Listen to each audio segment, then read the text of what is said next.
Hello everyone, it's David again, and we are in Babylon 5, Season 4, Episode 3, The Summoning.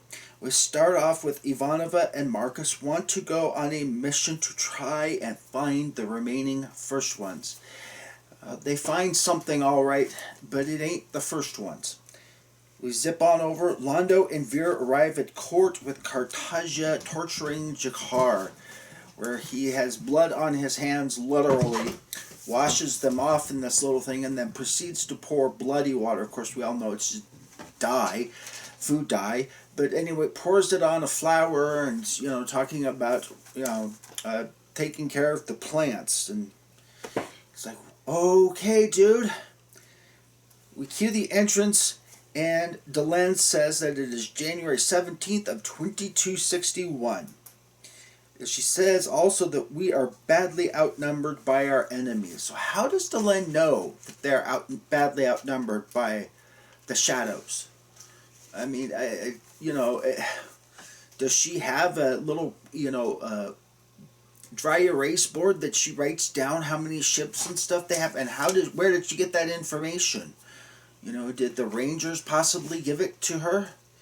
And how did they get that kind of intelligence on the shadows? Interesting questions. If you have any ideas on how that might have occurred, go ahead and put it down below. At any rate, we zip on in, and Cartagia basically says to Londo, I know I gave him to you as a gift, but if he refuses to scream, we will have to kill him. Uh-oh. Zach Allen takes off trying to find Michael Garibaldi. And Delenn enters Lita's quarters, finds out that they're very sparsely, hardly anything in it but a bed. And then she said that was only due to the new ambassador's understanding of, she's got to sleep, dude. But if you look, everything else is gone. It's a distraction from the cause. So he's one of those, rah, rah, rah, go in all the way, 110% or nothing kind of a guy, I guess. She says that Lita says the Vorlons are up to something, and they're not telling her or involving her what their plans are yet. So it's kind of a big question mark that goes on there. In less than 7 days, Delenn will attack Zahadum, and that, of course, riles up some people. They just say, if we hunker down like that whack-a-mole, that game, if you whack the mole on the head, it kind of pops its head down, and then if it pops its head up, it gets whacked with the mallet, so it learns to stay down underneath so it doesn't get whacked on the head. And that's what a lot of the ambassadors are proposing. If we just stay hunkered down, maybe they'll just fly on by, and we won't have to worry about them for another 999 years. Zach and his escorts end up rescuing Mr. Garibaldi after the ship self-destructs. And somehow they got him on a life pod. It was ejected. And then the ship, which wasn't badly damaged, all of a sudden just goes kaboom, destroying any evidence of where he might have actually come from. So we zip on in, and Lita confronts Kosh and says, damn it, I have earned some answers. Admits that she was enhanced to carry a Vorlon. So she was more suited to carry a Vorlon.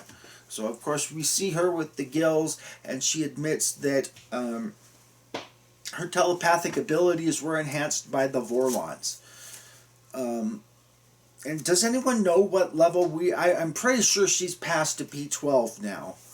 So does anyone know exactly what level she might have actually gone at? I think in some of the canon books about the telepath wars, I saw something about she was like a P18 or something like that. If any of you actually know that information to be correct, go ahead and either discuss it down below or go ahead and link it so I can take a peek at that and see what I can figure out. Lita, unfortunately, tries to scan Ulkesh, who all of a sudden we see him zap something out of his eye hole, I guess you'd call that thing in the middle of his encounter suit. and basically, do you want to know my thoughts and stuff? And I think Lita kind of worked her way around past his rage and figured out what the Vorlons were up to. And we'll see how I came to that conclusion a little bit later. We zip on in, and Marcus and Ivanova are talking, and Marcus admits he's a virgin. So he was probably on that, 40-year-old virgin, I think that movie series, maybe? At any rate, all of a sudden Marcus detects an anomaly in hyperspace. Don't ask me to repeat that 3 times because I'll get my tongue all tied up. And upon entry of this anomaly, they encounter a gigantic Vorlon fleet. And you'll see little bits and pieces of that memes all around with, the big 3 or 4 mile long planet killer and all the escort ships. So all of a sudden, we now know the Vorlons are on the move. Okay? Zip on in, and Cartagia uses an electro whip on Jakar and finally makes him scream. And it reminds me of a patient that I had. It was called Burma back then. I think it's called Myanmar now. It has once again been taken over by the military.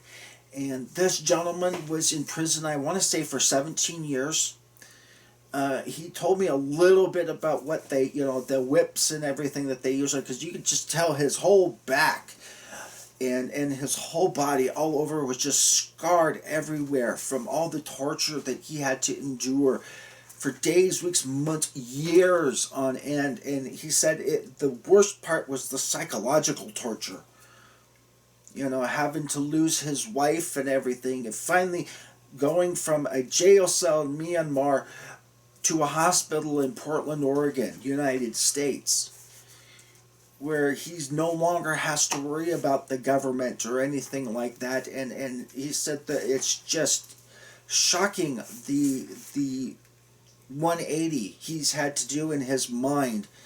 Not every thump is not the government gonna try and crash down your door and drag you off in the middle of the night, never to be heard from again. Also, he imparted to me, him and some of the other people, my other patients who are from Eastern Europe, some of them escaped during the height of, like, Albania. I had a patient from there. He escaped, and I'm going to mispronounce the name, Enver Hoxha's regime. One of the worst that's ever been. He had to climb onto a chain link for an Italian ship, and it was basically literally shipped on over to Italy and made his escape that way. Makes you appreciate what it's like to live in the United States. Everybody keeps saying, oh, our rights are being taken away, our freedoms are being eroded, and people in Eastern Europe, my age and a little bit older, they're all saying, what? No, it's not. Just because somebody wants to give everybody universal health care, that doesn't mean you're going to be singing the Internationale tomorrow morning. People, get a grip. This is not repression. Repression is having Ceausescu and his thugs drag you off in the middle of the night and beat the snot out of you day after week after month after year, just because you said, I don't like Nikolai and his wife Elena. But I digress. We zip on in, and sure enough, Sheridan reappears with Lorien by his side. Ivanova goes to see Lita in her quarters in a disheveled state, and basically Lita says, you guys know, don't you? We've all now figured out that the Vorlons are on the move. They are taking literally no prisoners. And we find out from Ivanova that Arcata 7 was destroyed by the Vorlons, killing 4 million people. So now the Vorlons are playing for keeps, and we all will soon learn that the shadows are going to come out of the woodworks, and they are also going to be playing for keeps. Kind of a scary situation. But as always, like, comment, subscribe, and share. Hope you all have a good rest of your day.